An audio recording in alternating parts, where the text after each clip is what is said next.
Okay, let's talk about something we all know way too well. That feeling when you just can't put your phone down. Today, we're diving deep into what's called the dopamine trap and how the very apps you use every day have, well, kind of hijacked your brain.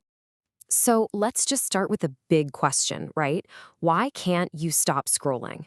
You know the feeling. You pick up your phone just to check one quick thing, and then you look up and poof, half an hour is just gone. What is going on there? Now, here's an idea that might sting a little, but it's really the key to all of this. You're not learning. You're escaping discomfort. Think about that. We're going to unpack this because it suggests that your scrolling habit has almost nothing to do with the videos or pictures you're seeing and everything to do with a feeling you're trying to run away from. And that idea brings us right into our first section, the comfort of distraction. We're going to get to the bottom of the real reason you're reaching for that phone. So here's the crucial point. That endless scroll is what psychologists call an escape behavior. I want you to think about that moment, that split second right before you picked up your phone. Were you maybe a little bored? A little anxious? Were you looking at a big task you just didn't want to start? That tiny little pinprick of discomfort, that is the trigger. The scroll isn't really a search for anything new. It's a flight from that feeling. But how does this simple escape become so ridiculously addictive?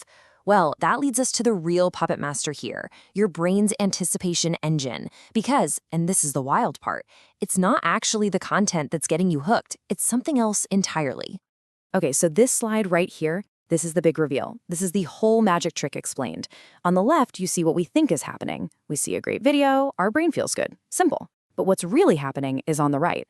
Your brain gets that reward, that little buzz of dopamine, from the anticipation of seeing something cool. It's the what's coming next that fuels the whole entire machine.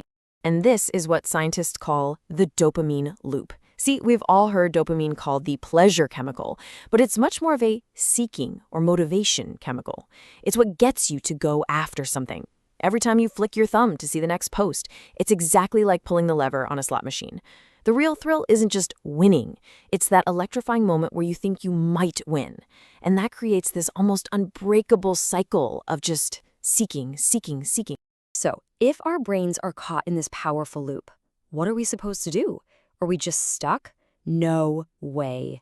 This is where we learn how to fight back with a beautifully simple but powerful strategy. Let's talk about the science of friction and how you can use it to smash that loop. So, what on earth is friction theory? It's actually way simpler than it sounds. It's just the practice of intentionally adding a tiny little roadblock, a small obstacle to a habit that's become too automatic. The goal is to force a mindless action to become a conscious choice again. And here's why this works so incredibly well.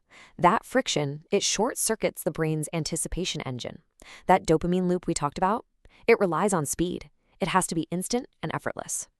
By adding even a 2 or 3 second delay, the tiniest little bit of resistance, you give your logical brain a chance to wake up and go, hey, wait a second, do I really want to be doing this right now? It snaps you out of the trance. Okay, enough theory, let's make this super practical. It's time for reclaiming your attention.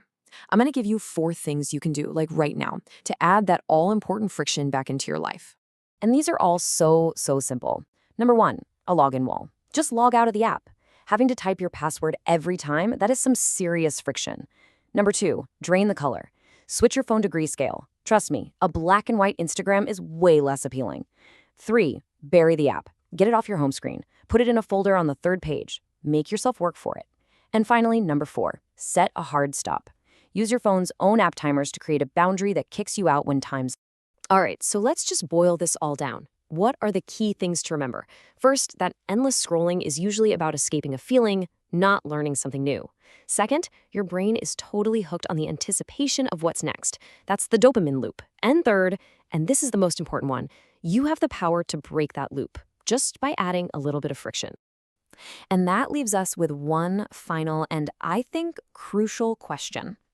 It's one thing to know all this stuff, but it's another thing to actually do something with it.